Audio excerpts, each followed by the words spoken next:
Selamat pagi, selamat hari Minggu. Shalom Bapak Ibu Saudara semua. Kita ada dalam ibadah Minggu Sengsara yang ketujuh, yang terakhir, dan juga dalam peneguhan sidi baru saat ini. Tema bacaan dari sinode memimpin kita dari Injil Matius pasal 21, berjalan bersama Sang Raja Damai. Bapak Ibu Saudara yang terkasih dalam Tuhan Yesus, pada umumnya setiap orang dan setiap bangsa yang tertindas atau terjajah membutuhkan seorang penyelamat. Dan kita berharap penyelamat itu penyelamat yang datang untuk basmi musuh kita, termasuk Israel yang lagi tertindas oleh Romawi, mengharapkan supaya datang Mesias, datang Raja besar yang mengobrak-abrik Romawi sehingga mereka terbebas dari penjajahan, penindasan orang Romawi yang mengerikan. Mereka menanti itu sangat lama.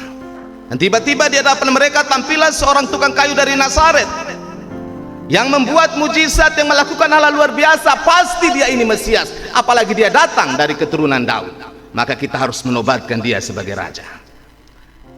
Sayangnya saudara-saudara yang terkasih dalam Tuhan Yesus, Yesus memang menggenapi bahwa ia adalah raja di atas segala raja, tapi dia tidak sama dengan raja yang identik seperti Daud waktu dia memerintah. Karena di dalam bacaan hari ini kita diingatkan kembali waktu Yesus masuk Yerusalem, ia bukan mengendarai seekor kuda, tapi dia mengendarai seekor keledai. Kuda itu lambang keperkasaan. Kalau raja naik kuda artinya siap berperang, kasih hancur musuh. Tapi Yesus dengan sengaja menggenapi apa yang tercatat dalam nubuatan kitab Zakaria 9 ayat 9. Dia datang dengan mengendarai seekor keledai beban yang mudah, artinya mau bawa damai. Bagi orang-orang timur, keledai itu lambang keanggungan, artinya orang yang hatinya teduh, mau bawa damai. Tapi bagi orang barat, keledai itu binatang yang dungu, yang bodoh, begitu. Jadi Yesus waktu masuk Yerusalem langsung identikan dirinya, memang saya raja di atas segala raja, tapi saya tidak datang dengan kekuasaan, dengan gencatan senjata. Saya datang dengan kelemah lembutan untuk membawa damai, untuk memenangkan manusia selama-lamanya, bukan hanya dari penindasan penjajah Romawi, tapi juga yang lebih penting, penindasan dosa atas hidupnya. Karena itu nanti di kemudian hari teriakan Hosana berubah jadi salibkan dia. Kecewa nah. Kau pikir yang datang nih jago, kau pikir yang datang nih makasih guling Romawi seperti Daud yang heboh, lelur kami dulu. Tapi ternyata hanya naik keledai, dan terakhir nanti setelah kau berteriak Hosana, Hosana, save us now, selamatkan kami sekarang, beberapa waktu kemudian digantung mati terkutuk di kayu salib setengah telanjang di sana. Harapan kami sirna, kami butuh raja yang luar biasa kuat, keras dan perkasa. Tapi ini yang datang raja yang mengendarai seekor keledai beban yang mudah. Tapi itu Yehosua, itu Isa Al-Masih, itu Yesus Kristus, Tuhan kita. Misinya demikian. Jangan pakai kita punya rumus taruh pada Yesus, nanti kita kecewa. Jangan pakai gaya kita taruh pada Yesus, kita akan kecewa. Karena Yesus punya cara sendiri menyelamatkan dunia ini, bukan dengan gencatan senjata, tapi merebut hati manusia menjadi milik kepunyaannya selama-lamanya. Amin. Saudara yang terkasih dalam Tuhan Yesus, memang manusia tidak suka tipe pemimpin seperti Yesus. Makanya Martin Luther King Jr., bukan Martin Luther ya, kalau Martin Luther itu para sang reformator, tapi Martin Luther King Jr. itu seorang black man, seorang laki-laki kulit hitam yang harus memperjuangkan rasis, karena waktu itu orang dipandang menurut warna kulit. Jadi Martin Luther berjuang, tapi dia pakai nir kekerasan tanpa kekerasan. Diinjak, hampir dipukul sampai babak belur seperti binatang, tapi tidak pernah balas karena dia pakai khotbah di bukit. Catatan Tuhan Yesus, jangan balas kekerasan dan kekerasan. Pada akhirnya dunia mengakui Martin Luther King hebat. Membalas kejahatan bukan dengan kejahatan, membalas kekerasan bukan dengan kekerasan, tetapi dengan nir kekerasan tanpa kekerasan. Dan Martin Luther King Jr. mendapat hati, merebut hati dunia ini. Walaupun pada tanggal 4 April 1968 oleh pengikutnya Martin Luther King ditembak mati karena kecewa. Kenapa lu tidak balas orang? Kenapa kami dipukul? dibuat seperti anjing mau mati tapi kau tidak balas. Martin Luther King bilang, itu bukan misi saya, karena dia ingin dunia ini adalah dunia yang ramah, dunia yang menegakkan cinta, kasih dan damai, ganti kekerasan dan balas dendam. Karena Martin Luther King Jr. belajar banyak dari Tuhan Yesus Kristus. Saya berharap 39 orang anggota Sidi Baru belajarnya dari Tuhan Yesus, jangan dari yang lain. Nanti hidup tak bola balik. Martin Luther King Jr. mati sekali lagi 4 April 68, tetapi dunia tahu mimpinya sebelum mati. Saya bermimpi satu hari anak-anak saya akan duduk dan bahkan berdiri sama derajat dengan orang lain, karena orang tidak lagi dinilai berdasarkan warna kulitnya, entah dia hitam atau putih, tapi sama-sama sebagai orang yang dikasihi Allah. Luar biasa ya. 68 4 April mencatat, dunia pernah dihebohkan karena seorang yang mencintai Kristus, benar-benar memakai cara Kristus dalam berhadapan kekerasan. Sekali lagi, Martin Luther King Jr. Kita masuk dalam Matius 21. Saudara yang terkasih dalam Tuhan Yesus Kristus, ketika tema ini bicara soal berjalan bersama Raja Damai, seperti apa kita berjalan bersama Dia? Saya bagi beberapa tema. Yang pertama, dalam ayat 1 sampai 3. Di situ, sebagai sang Raja Damai, Yesus tadi dia akan masuk Yerusalem dengan mengendarai seekor keledai. Lalu dia buat apa? Masuk ke sana, dia perintah murid-muridnya, nanti ada keledai beban muda, tolong ambil. Kalau ada yang tanya, bilang Tuhan memerlukannya, nanti saya kembalikan. Apa yang Bapak Mama dan saya dapat dari sini? Secara sederhana, mari kita berefleksi seperti ini. Sebagai seorang Raja Damai, Tuhan sudah pernah kasih susah orang lain. Amin.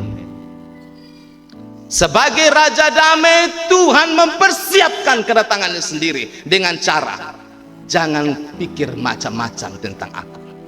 Aku akan masuk Yerusalem, tapi aku sudah menyediakan di Betfage sana. Pergi ambil seekor keledai beban yang muda di sana. Kalau ada yang tanya, bilang Tuhan memerlukannya, aku akan mengembalikannya. Cantik sekali cara kerja Yesus.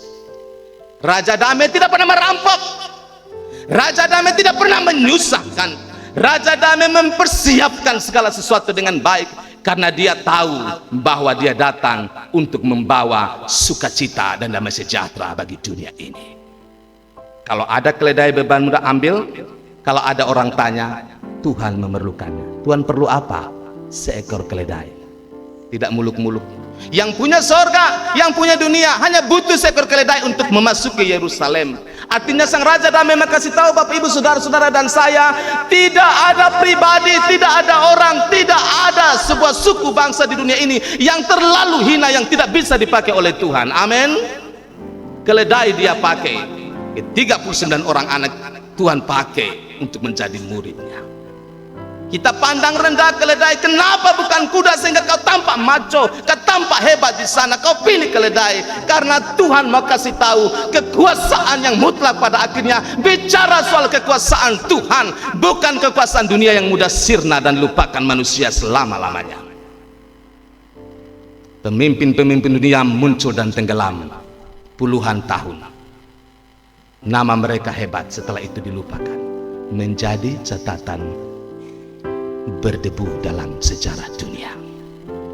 Tapi Yesus Kristus, pribadi yang dahsyat, luar biasa, ribuan tahun kemudian telah memenangkan hati miliaran orang di dunia ini, termasuk hati 39 orang yang sebentar akan mengaku, ya saya percaya dan berjanji dengan segenap hati.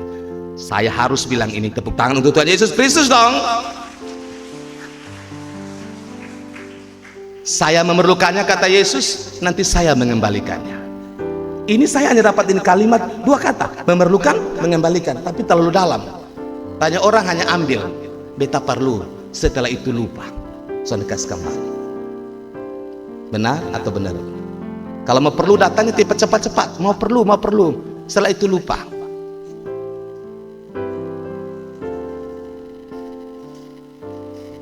Mendapat, mau menerima, mau, tapi tak mau memberi atau mengembalikan. Itu bukan Tuhan kita. Kenapa dia harus catat, harus sedetail kalimat ini? Tuhan memerlukannya dan aku mengembalikannya. Karena Yesus datang untuk melimpahkan kita dengan berkatnya. Sebagaimana pernyataannya cukup keras, dia katakan, Gembala upahan datangnya untuk merampok, untuk merusak dan mencuri. Tetapi dia, Yesus Gembala yang agung, datang untuk memberkati umatnya. Amin. Yang sebelum Yesus datang merampok dan mencuri, tetapi Yesus datang untuk memberikan kehidupan, dan bukan sekadar hidup, but life in abundance, hidup dalam segala kelimpahan. Makanya kalau bicara Yesus dahsyat dong. Bicara Yesus tak ada duanya. Saya memerlukannya, kata Yesus, saya mengembalikannya. Bahkan kalau dia kasih kembali, kotong sampai kaget-kaget. Amin, Bapak Mama. Maka Bapak Mama, kalau untuk pekerjaan Tuhan, kalau om soal perkara Tuhan, jangan hitung-hitung sayang. Amin. Tadi minum pagi kok. Amin. Amin. Jangan takut-takut kalau untuk pekerjaan Tuhan, kalau ada berkat untuk gereja Tuhan, untuk hamba Tuhan, untuk misi pelayanan, bahkan orang-orang susah, beri untuk Tuhan. Tuhan pakai dan Tuhan akan mengembalikannya dan berlipat ganda. Maka kita akan ternganga-nganga, wow, dahsyat cara kerja Tuhan. Hanya 2 kata sang Raja Damai janji. Itu ayat 1 sampai 3. Berikut ayat 4 sampai 5. Dia masuk ke sana, nubuatan tadi Sakaria 9 ayat 9, bersorak-soraklah Yerusalem, lihat rajamu datang, ia mengendarai seekor keledai beban yang mudah. Artinya, kalau Allah mengeluarkan kalimat janji firman-Nya, tidak ada satu iota pun yang akan berubah. Kalau Allah kasih keluar dia punya nubuatan, pasti semuanya tergenapi. Karena Allah tidak suka berdusta. Yang suka berdusta potong toh. Dari lingkup paling kecil, bakawan, dalam keluarga, dalam bermasyarakat, termasuk dalam bergereja, kita suka berdusta. Tapi sondai dengan Tuhan. Sakaria nubuat ribuan tahun yang lalu, Raja Damai datang mengendarai keledai beban yang mudah. Yesus menggenapinya, masuk Yerusalem dengan keledai beban yang mudah. Firman Tuhan tidak akan kembali sia-sia. Kalau Tuhan mengeluarkan firman-Nya, langit dan bumi akan runtuh, tapi firman Tuhan kekal selama-lamanya. Maka tolong hargai firman Tuhan, dan harus, karena itu yang pasti. Dan celakalah kita, sengsaralah kita yang suka lecehkan firman, buang firman, lalu pakai ide manusia saja. Sampai kapan ide manusia berjalan ya? Dilupakan. Tapi firman Tuhan ribuan tahun akan terjadi yang dinubuatkan. Yesus masuk Yerusalem sebagai awal, nanti dia akan mengalami yang namanya penderitaan, disalibkan, dia akan mati dan seterusnya. Namun itu merupakan jawaban dari apa yang terjadi di Taman Eden. Kejadian 3 ayat 15, ketika iblis menipu Adam dan Hawa, lalu mereka jatuh dalam dosa, Tuhan menangisi kejatuhan itu. Kenapa Adam dan Hawa tidak dengar dia? Kenapa mendengar iblis? Dosa merasuk, dan dosa akan merusak. Bukan sekedar merasuk, tapi juga akan merusak. Namun Tuhan di hadapan iblis, dia bilang, kamu lihat, aku akan mengadakan perjanjian antara engkau dan perempuan ini, antara keturunanmu dan keturunannya. Keturunanmu akan meremukkan tumitnya, tetapi keturunan akan meremukkan kepalamu. Dan itu terjadi. Yohanes 3 ayat 16. Karena begitu besar kasih Allah akan dunia ini, Yesus Kristus diutus untuk kasih tahu dia menjadi tebusan bagi setiap orang. Lihat Tuhan pun cara kerja, sonde akan meleset. Jadi Tuhan memang dahsyat dan hebat, dan pantaslah gereja hidup sampai hari ini. Jemaat Bethel Molava berkarya sampai hari ini. Di mana-mana Injil tidak diterima, orang-orang Kristen dibabat habis, ditindas, dibunuh, dibiarkan dimakan oleh binatang-binatang buas. Tapi sampai hari ini gereja Tuhan tetap hidup. Karena apa? Firman Tuhan tidak akan kembali dengan sia-sia.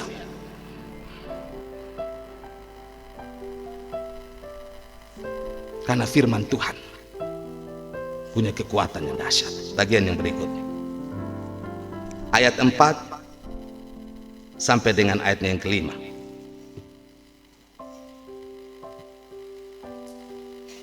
Yang tadi maksud saya sudah ya Bapak Mama, 6 sampai dengan ayat 11. Waktu masuk di sana, tiba-tiba murid-murid don taruh dompung pakaian untuk jadikan pelana di keledai. Siapa yang suruh bosong taruh bosong pakaian di itu keledai kok Tuhan duduk? Tuhan sudah perintah. Siapa yang suruh murid-murid ini langsung taruh kainnya, bajunya, sehingga di keledai itu dan Tuhan bisa duduk. Bahkan ada yang taruh di jalan, taruh, angkat daun-daun palem dan seterusnya, lalu untuk bersorak-sorai. Siapa yang suruh? Kita dapatkan begini Bapak Mama, kalau orang hidupnya penuh cinta kasih, maka cinta kasih itu akan mengalir ke sekelilingnya. Amin. Kalau Bapak Mama dan saya mau belajar hidup dalam cinta kasih, maka seperti ada magnet, cinta kasih itu akan tarik orang lain datang dekat pada kita. Orang yang bawa damai akan menjadi anak Allah. Murid-murid taruh pakaiannya di situ karena mereka tanpa diminta secara spontan bilang, ini luar biasa potong pun Tuhan. Luar biasa. Maka cinta itu spontan, tidak usah dipaksa. Yang dipaksa-paksa itu bukan cinta kasih. Mengaku percaya sayang 39 orang itu dari hati karena kalian mencintai Tuhan, belajar dan mencintai Dia. Tidak usah dipaksa oleh papa, mama, orang tua atau gereja. Itu tidak berguna. Karena cinta itu kami melihat Dia dan kami taruh baju kami supaya Dia duduk di atas itu. Cinta itu berkorban. Cinta pada Tuhan itu tidak usah dipaksa-paksa. Maka celakalah kita yang kalau mau melakukan sesuatu atas nama cinta pada Tuhan tapi perlu dipaksa ini itu akan lahir bukan dari hati, tapi hanya kewajiban dan tidak akan berbuah baik. Murid-murid melakukannya, orang banyak melakukannya. Walaupun saya pikir mereka melakukannya, potong buang baju kita lipas di situ, kita daun palem kita lambe-lambe, ini hosana yang datang dalam nama anak Daud. Dahsyat, luar biasa. Walaupun mungkin mereka sedang dalam kekeliruan pikiran. Ini ketumpung raja yang mau gulingkan Romawi. Jadi kita buat segala-galanya. Saya mau tarik benang merah dari sini begini Bapak Saudara. Kadang-kadang ada orang yang melakukan sesuatu karena dia mimpi terlalu besar. Tiba-tiba mimpinya tidak jadi kenyataan. Dia sangat kecewa. Mereka rela baju mereka ditaruh di situ, lalu bersorak hosana, diberkati Dialah yang datang dalam nama anak Daud, karena mereka pikir sekali lagi, ini jago yang datang ini. Di kemudian hari di depan Pilatus tidak bisa omong apa-apa Yesus. Dicambuk tidak bilang apa-apa. Kata Petrus seperti domba tak berkeluh, tidak omong apa-apa. Potong kecewa. Dan bukankah itu yang kita hadapi setiap saat? Kita taruh sebuah standar yang terlalu tinggi pada orang lain, dan ketika dia ternyata tidak sesuai keinginan kita, kita mengutuk, memaki dan mengancam di belakang. Benar atau benar? Kita taruh standar terlalu tinggi pada seseorang, dan ketika akhirnya kita tahu orang itu tidak sesuai dengan kehendak kita, kita kecewa, kita mengumpat, kita memaki di belakangnya. Itu dimulai dari kalangan keluarga, bersahabat dan seterusnya. Kita taruh terlalu tinggi pada diri orang lain. Dalam istilah kerennya, kita orang perfeksionis. Ada istri-istri yang perfeksionis, seperti dia nikah dengan malaikat, padahal dia tahu dia pun suami ini bukan malaikat, setengah malaikat di sonde begitu. Tapi dia mau bikin dia malaikat, akhirnya dia kecewa, dia maki-maki yang seperti malam begitu. Suami-suami juga ada yang perfeksionis. Ada orang yang tidak boleh salah sedikit dalam hidup ini. Terlalu perfect orang bilang. Padahal siapa yang bisa kontrol hari esok? Harapan orang banyak terlalu tinggi pada Yesus. Makanya ketika tidak kesampaian dari ucapan yang sampai tadi dramatisasi, taruh kain baju mereka, berteriak, Hosana, diberkatilah dia yang datang dalam nama anak Daud. Sekarang adalah orang yang sama yang berteriak, salibkan dia, salibkan dia. Bapak Mama, coba bayangkan ya, satu waktu orang bilang di kotumpung telinga, itu mungkin gak kasih hati, beta lalu sayang, lu paling baik dari semua. Sonde ada duanya, tidak ada duanya. Di kemudian hari, karena kita tidak mencapai standarnya, dia bilang, lu tahu orang yang paling benci seumur hidup, you.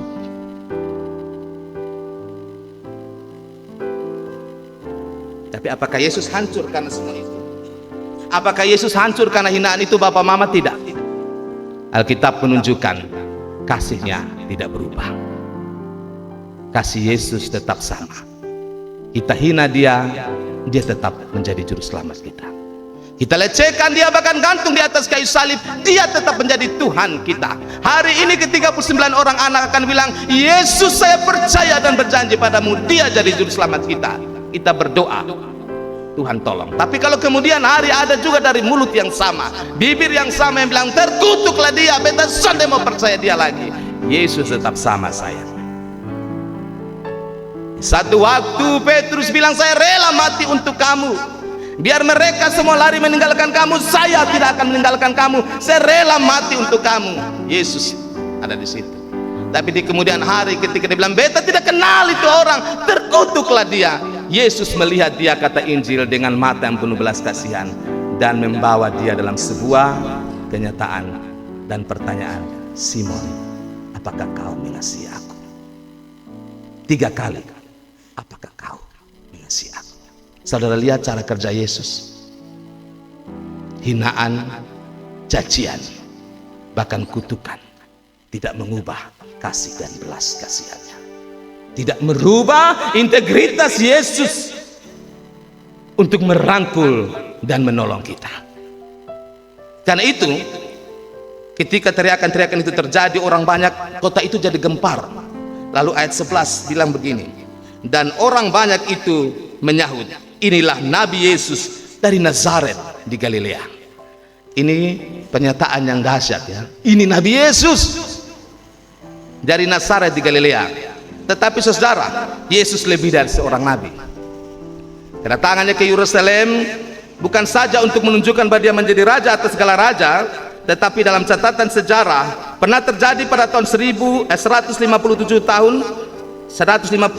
sebelum Masehi, seorang bernama Antiochus Epiphanes pernah melecehkan bait Allah dengan mengorbankan seekor babi di tempat persembahan yang membuat orang Yahudi benar-benar hancur hati. Dia lecehkan bait Allah dan Yesus masuk untuk kasih tahu dia kembali menyucikan bait Allah.